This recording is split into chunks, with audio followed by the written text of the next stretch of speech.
Because when we do things that are counter to our souls, though we may not be consciously aware of it, there's a sense of dissatisfaction, perhaps, a sense of, I don't know, it's not right. It's not doing it for me. But the problem is, how do we get to listen to that? How do we get to know, gee, this position in life doesn't feel good. I wonder what would.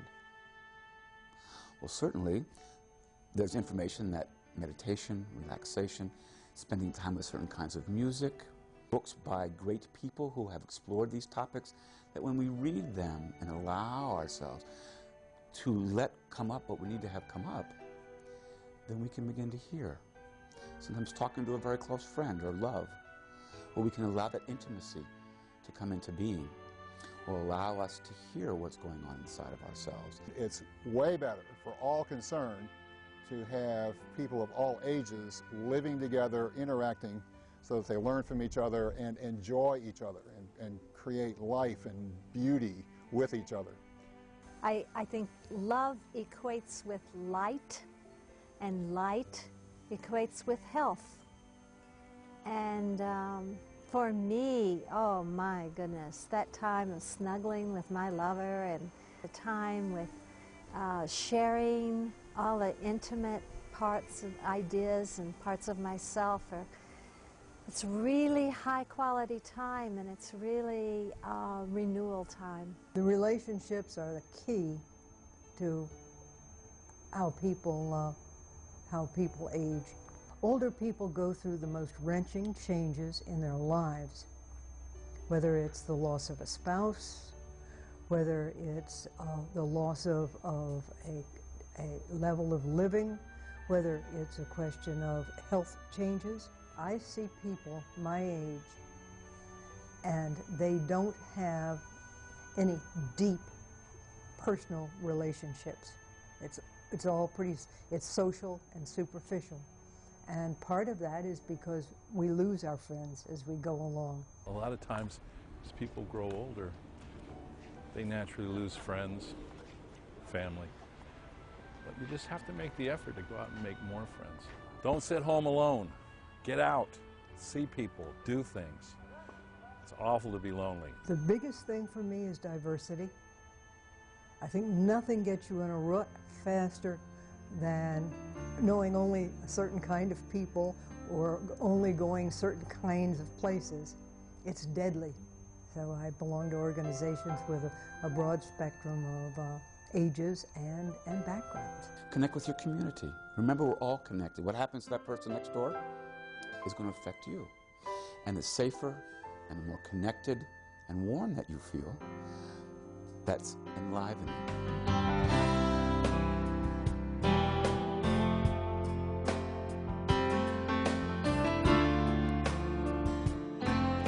Aging also has to do with where we live, the overall environment that we live in.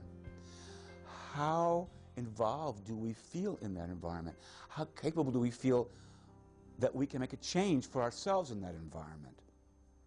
So social involvement is involved with aging well. Connectedness, being part of community is important with all of this. Since we moved here, I've been able to make new friends, and I think that's a key to how we age. Nobody wants to get old. That's what it comes down to. If we can put that off, as Martha Stewart would say, that's a good thing. In the next 20 or 25 years, most diseases that currently are the scourges and plagues of humankind will be entirely preventable, curable, treatable, and no longer exist. They'll just become historical anecdotes, like leprosy and syphilis is in most parts of the world today. The baby boomers and people younger than baby boomers start living to be 200 and 300 years of age. Will we no longer have children? Will we have a world that's overpopulated? You know, what's going to happen? And I actually don't think this is going to be a problem at all, because in the developed world, what we've already started to see in places like Europe and in Japan, that with socioeconomic progress, families have a tendency to become smaller.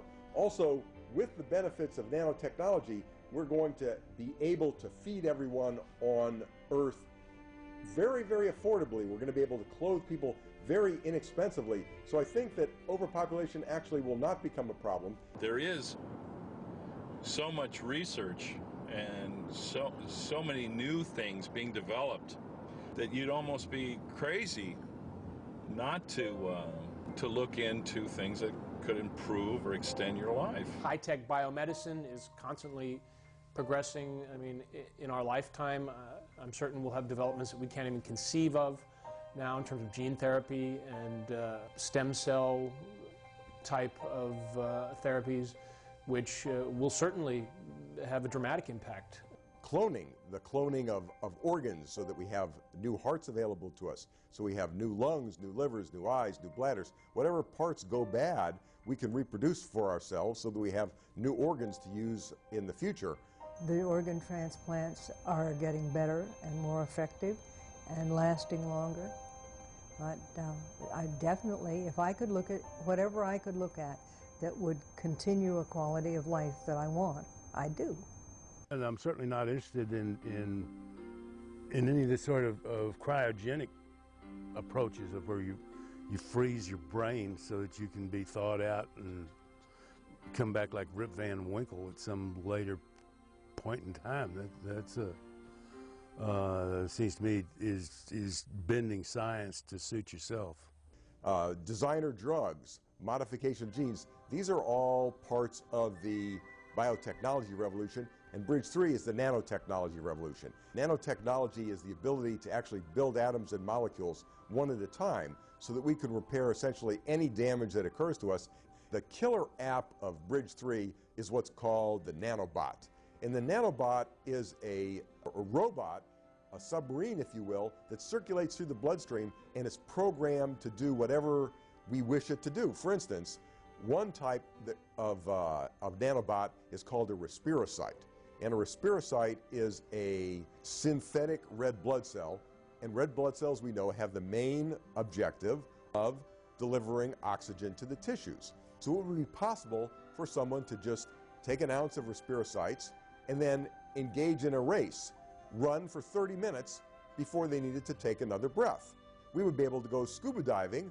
We wouldn't need scuba gear. We could just go underwater for 30 minutes. We don't need to take another breath. Let's take the case of a patient who suffers a heart attack and the heart stops. The paramedics arrive on the scene. The first thing they do is they give the patient an injection of respirocytes. The respirocytes begin to circulate through the bloodstream. They go to the heart. They deliver oxygen, and the patient is kept in good condition without deterioration until the heart can be replaced. And what will the heart be replaced with? Well, it'll be replaced with a cloned organ. And I think at that point, human longevity will become extended indefinitely. And we'll be looking at lifespans measured in the hundreds of years instead of decades.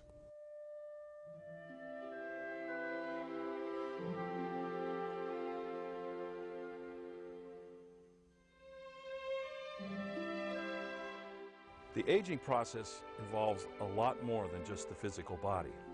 It also encompasses the mind and the spirit. I think there's an important spiritual component to aging. I think part of embracing aging is embracing your mortality. Meditation. Meditation is the key. And whenever you pick up the energy from your soul, you're in alignment with the God force that made us all, and there's more direction, there's more focus, there's more love, there's more joy, more everything, because you're letting go of the attachment of the illusion that holds us all back from experiencing who we really are. Prayer and meditation is a good way to get in touch with yourself and the one that put all this stuff here, whatever you want to call this intelligence. I call it God, the master, old man. But I've known that intelligence before I knew the name God. I knew that warmth here before I knew the name God, so that's been with me probably since conception. It's a way to stay centered. When one stays centered, one has less stress. When one has less stress, one feels more healthy. And it's all of a piece, you know, the nutrition, the exercises, the spiritual practice, the meditation. And so meditation and relaxation, I think these are really wonderful tools that help us. And don't require us sitting in an ashram somewhere, you know, in some fancy garb, wearing some kind of fancy stuff to get there. It's really about quietness within us and creating that kind of environment and working with that. There's not a whole lot of stress out here. Air is clean, sky is blue, nature all around you. It's very good just to get out of the city, get out of your regular routine and go out into the country. It's a very relaxing feeling. Sort of going back to where you're supposed to be. I like to spend times alone because I think spirituality is very good for all human beings. To see what I'm doing, what I want to do, how I am helping others, that's very important because I'm positive that as more as you help others, you are better and your life has more satisfaction.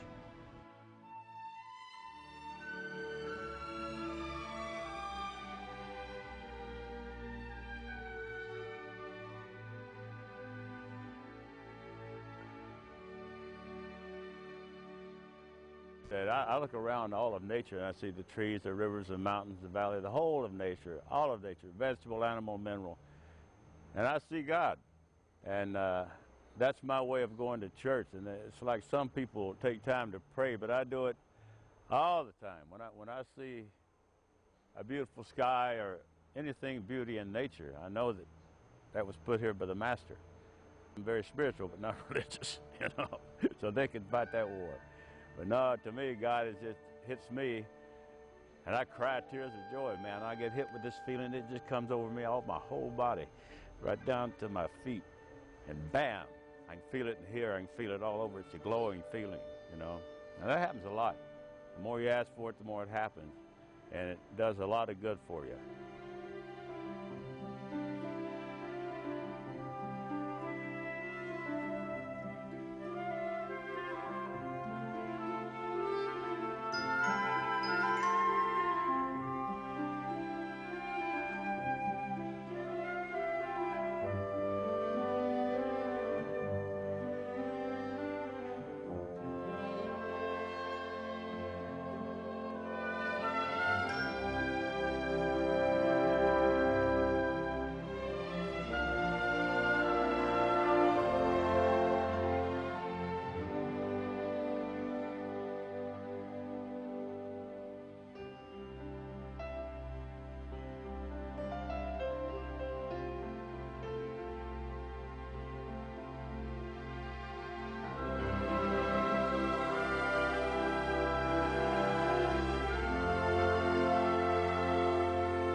Where it starts, and this is where it starts. And those things, if they're kept in a positive fashion, you'll find your way to relax, and you'll find the time to do it, and you'll find the reading to get yourself educated to do it, to find your own way. Nobody looks through your windshield but you, man. You have to do it yourself. I have certainly thought about outliving my my reason for living. And I think of it as a whole system. It's my whole life. It's my, how much energy I have from my lover. It's what joy I have, how I keep my joy alive, how I'm serving, how I'm meaningful, what purpose do I have. We need to work on giving. That's the problem about self, self, self, self. We want everything, you know, has to be good for me, but what about the giving? We need our children to learn that life is giving, and as much as you give, you will be more satisfied. The greatest gift we can give those who love us is to stay healthy and live long. I'm going to be around when my grandchildren are having their children.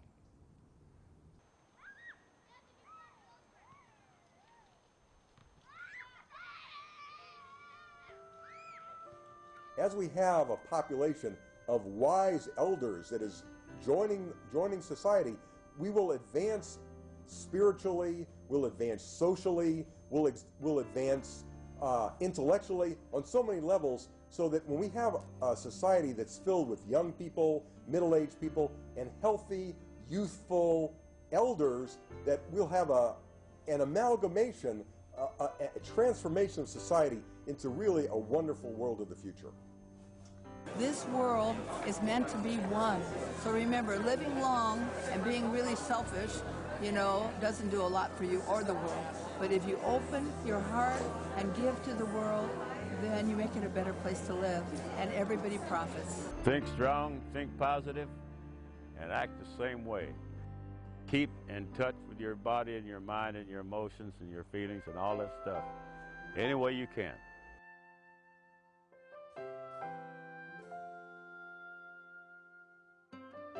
So I'm 72 now, and I feel very blessed to be as healthy and strong as I am, and in the moment. I'm still here. The keys to good aging? Well, for me, what I've learned is don't sweat the small stuff. And as I get older, I care less about myself and more about others. And finally, stay in touch with the thrill of being alive. We have supports to help us. Don't think that there's an ideal way to get there and that there's something that if you do that, that has meaning. No, it's about the inner work. Anything we can do to clean up, get unblocked, do things to help us feel more enlivened. This is the way to have good aging. It should be smooth. It should have a clean taste. It should bring pleasure to the palate. It should nourish, and it should be shared.